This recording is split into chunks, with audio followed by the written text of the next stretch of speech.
দাদু, আমি উপজেলা থেকে আসছি তথ্য সংগ্রহ করতে। ও আচ্ছা। আপনার নাম কি দাদু? মন্টু মিয়া। বয়স কত? 55। কি বললেন? আপনি তো এখনো যুবক আছেন। মেয়েটির কথা শুনে দাদু স্বপ্ন দেখতে শুরু করে। আবার কয় যে আলতা নাই,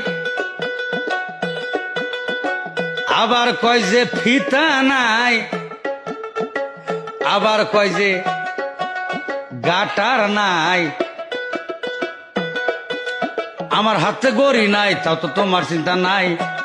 ও আমার হাতে গড়ি নাই, তাও তো তোমার চিন্তা নাই। এই কয় যে ব্লাউজ নাই, আবার কয় যে উড়না নাই। দাদু, অমন করে কি দেখতেছেন? তোমাকে। I love you. আমাকে বিয়ে করবে? হ্যাঁ, লাভ ইউ টু। অবশেষে মেয়েটির কথা শুনে হার্ট অ্যাটাকে প্রাণ হারান দাদু।